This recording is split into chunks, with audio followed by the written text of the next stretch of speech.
वरिष्ठ पत्रकार सलाउद्दीन शोएब चौधरी भी हमारे साथ जुड़े हुए हैं। शोएब भाई, बहुत बहुत स्वागत है आपका, जोरदार तालियों से शोएब भाई का स्वागत। देखिए शोएब भाई के बारे में मैं आपको बता दूं, रहते तो ढाका में हैं, लेकिन जब इस वक्त की सरकार में वहां पर हालात बद से बदतर हो रहे हैं, तो ये वो पत्रकार हैं जो अपनी जुबान को तलवार की तरह इस्तेमाल करते हैं और जो भी सत्य और तथ्य है वो कहने में गुरेज नहीं करते हैं। शोएब भाई, बहुत बहुत स्वागत है आपका। इस वक्त एक बड़ा सवाल जो है वो इस बात को लेकर उठ खड़ा हुआ है कि वहां जिस तरीके से हिंदुओं की हत्याएं की जा रही हैं वो देखना इंपॉर्टेंट नहीं है, इंपॉर्टेंट ये है कि हिंदुस्तान में क्या कुछ हो रहा है। क्या आप भी यही सोच रखते हैं कि हिंदुस्तान को अपने से मतलब रखना चाहिए, जो बांग्लादेश में हो रहा है होता रहे? बहुत बहुत धन्यवाद मेरे बहन रविका लियाकत जी। जी भाई, देखिए बांग्लादेश में आप जो जानते हैं दीपू चंद्र दास की हत्या के बाद अभी अमृत मंडल की भी हत्या हो गई। दीपू चंद्र को इन्होंने जिंदा जला दिया, कहा कि ब्लास्फेमी की एलिगेशन, और अमृत इन लोगों ने जो कत्ल किया है कहता है कि अमृत मंडल ने एक्सटॉर्शनिस्ट है। तो हिंदू को एक एक बदनाम दे दो और हिंदू को जला दो, और जब जलाता है हिंदू को, आपने जैसे कह रहा था, मैंने सुन रहा था शो पे कि नारा तकबीर अल्लाह पर स्लोगन देता है। और I am very sorry but majority of Muslim वो ये बात सुनते हैं तो चुप चुप के या जोर से बोलते हैं अल्हम्दुलिल्लाह, बहुत खुश होता है कि हिंदू मर गई, काफिर मर गई। अभी बांग्लादेश में जो हो रहा है ये तो सिर्फ जाति संहार है, नहीं, it's not ethnic cleansing, it's नरसंहार, जेनोसाइड। यस, बांग्लादेश में दिस पार्ट, जब हम 1947 के बाद ये हिंदू पॉपुलेशन थे 38%, अभी हिंदू पॉपुलेशन हो गई 7%। जब हमारे वॉर ऑफ इंडिपेंडेंस 71 में 30 लाखों की जान गई, उसमें 90% हिंदू थे, 27 लाख, 5 लाख में माँ बहन की इज्जत लूटा तो कितने थे उनमें से 80%। तो हिंदू ने लाख लाख हिंदू ने जान दिया, इज्जत दिया, बांग्लादेश बनाया, और आप अभी बांग्लादेश में वही हिंदू को दुश्मन ठहराते हो। नहीं पर शोएब जी, अभी आप मौलाना साहब को भी यहाँ पर सुन रहे थे और बाकी सारे मेहमान जो हैं वो भी यहाँ पर अपनी बात रख रहे हैं। वो ये कह रहे हैं कि आप इसे जेनोसाइड नहीं कह सकते हैं, आप तो वहाँ ग्राउंड जीरो पर मौजूद हैं। क्या यहाँ हिंदुओं की टारगेट किलिंग हो रही है, उनको चुन चुन कर, कि इसलिए क्योंकि ये काफिर है मारा जा रहा है? तथ्य आप बता सकते हैं? देखिए कौन क्या कहता है, मैं उनके बातों पे अटेंशन नहीं देना चाहता हूँ कि आप जानते हैं, आप भी जानते हैं कि बहुत सारे मुसलमान है सो कॉल्ड, वो पाकिस्तान के नैरेटिव से चलते हैं, आईएसआई के नैरेटिव से। उनको हम मुसलमान नहीं कहते। मुसलमान होना है तो आपके जैसे हमारे जैसा, जो जहां भी कोई लीगल चीज हो, करप्ट क्राइम्स हो, उसको हम कंडेम करेंगे। बांग्लादेश में जो हो रहा है, मैंने जो कह दी कि 7% पे आ गए हिंदू पॉपुलेशन, फिर से इसमें 3%, ये तो हिंदू फ्री बांग्लादेश बनाने की कोशिश, इसे एथनिक क्लींजिंग नहीं, जेनोसाइड। अगर मौलाना साहब ये कबूल नहीं करते कि जेनोसाइड है, तो मैं उनको एक डिक्शनरी भेजता हूँ ये समझने के लिए जेनोसाइड का माने क्या होता है। ये उनके कसूर नहीं है, उनके कोई, it is not his fault, because they don't understand, they don't learn lot of things in madrasa, that's the problem।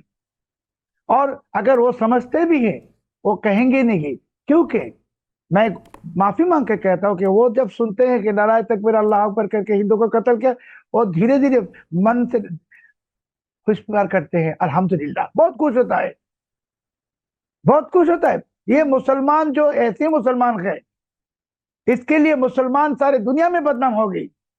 आप भी दुनिया के बहुत देश जाते हैं, मैं जाता हूँ, तो पासपोर्ट खोल के मुस्लिम नेम देखता है तो वो वही इमिग्रेशन को हमारे शक्ल पे जिहादी नजर आता है।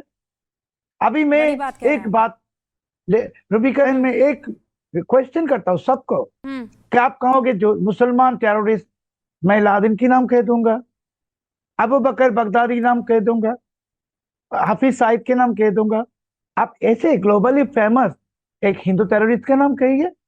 बहुत बड़ी बात है। सुनता हूं मैं एक हिंदू टेररिस्ट बता दे कोई, वो याद करते हैं फिर।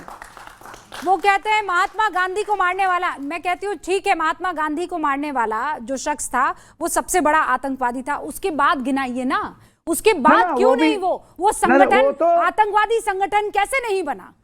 एक आतंकवादी वो बस घूम फिर के महात्मा गांधी का कातिल आतंकवादी था।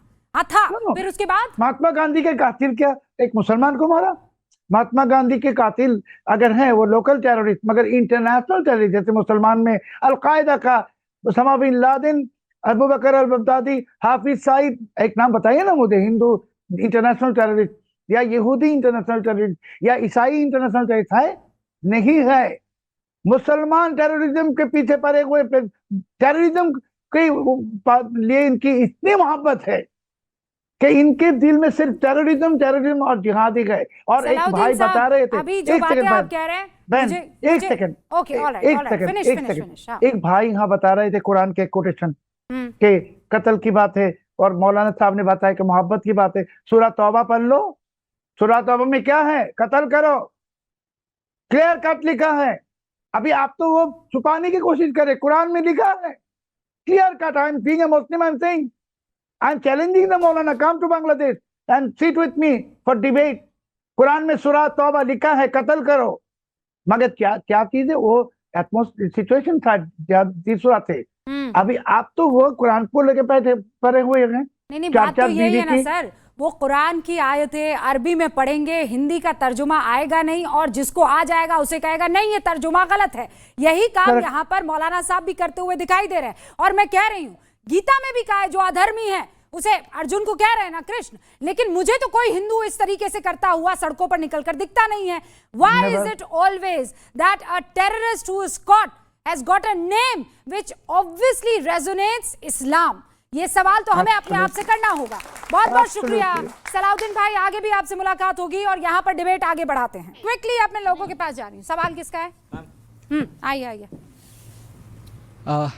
नमस्ते सर, सबसे पहले मेरा सवाल सर आपसे है। आप कौन? मैं संदीप कुमार, पत्रकारिता का। अरे भाई आप कौन? आप शिवम से? हाँ, शिवम सर से। सर मेरा सवाल आपसे, आप सत्ता में हैं, आप चाहे तो इस पे अपनी राय ले सकते हैं और बांग्लादेशी को सिखा सकते हैं उनकी क्या पहचान है। और सबसे पहले मैं हम आदरणीय प्रधानमंत्री और आदरणीय विदेश मंत्री से सवाल करना चाहूँगा कि अगर आप रात दिन हिंदू का बात करते हैं तो बांग्लादेशी को तोड़ के क्यों नहीं रख देते हैं? ओके, जवाब जल्दी से 20 सेकंड में। देखिए, मैं एक चीज कहना चाहता हूं कि हाँ, हम हिंदुओं की बात करते हैं, हिंदुस्तान की बात करते हैं, बांग्लादेश से लगातार बात कर रहे हैं और हमारा उनसे क्लियर कट एक ही क्वेश्चन है और एक ही बात पर सवाल है कि किसी भी तरीके से यह अंतरिम सरकार में पिछले 2 साल में जो स्थितियां खराब हुई हैं उससे स्थितियां बहुत पहले बेहतर थी, आगे भी बेहतर होगी। हमें किसी भी हाल में वहां के माइनॉरिटीज को प्रोटेक्ट करना है, यह हमारा अधिकार है, हम करेंगे और जिनको आने की आवश्यकता है उसके लिए भी काम कर रहे हैं, आगे भी करते रहेंगे। अरे कब करेंगे? जब 1% हो जाएगी घर की आबादी तब। हम अभी भी कर रहे हैं, पहले कर चुके हैं, सीए ले आए, आगे भी करेंगे। एक सेकंड पहले लो। हाँ दे दीजिए। वो तो बांग्लादेशियों को देते हो आप, शिवम भाई, अब हिंदुस्तानियों को भी देना है। सुनो ना, दे दीजिए। सुनो, एक सुझाव दे रहा हूँ। अच्छा, आप एक काम कर लीजिए, जितने बांग्लादेश में हिंदू है ना, मैं भी आपके साथ खड़ा हूँ, हिंदुस्तान में ले आइए। अरे सीए क्या था? ना ना ना ना ना ना, ये रिटॉरिकल जुमलेबाजी है। सीए के सबसे बड़े विरोधी यही मौलाना थे, जब लाने के लिए कानून बना रहे थे हिंदू के खिलाफ, ये बराबर वाले हिंदू के खिलाफ जा रहे हो। हाँ बिल्कुल, आप हिंदू के खिलाफ जा रहे हो। अरे सीए क्या था? आप हिंदू के खिलाफ जा रहे हो। सीए पर तो सब बाहर आ गए थे। 6 महीने में सब भूल जाता है हिंदुस्तान। मेरी बात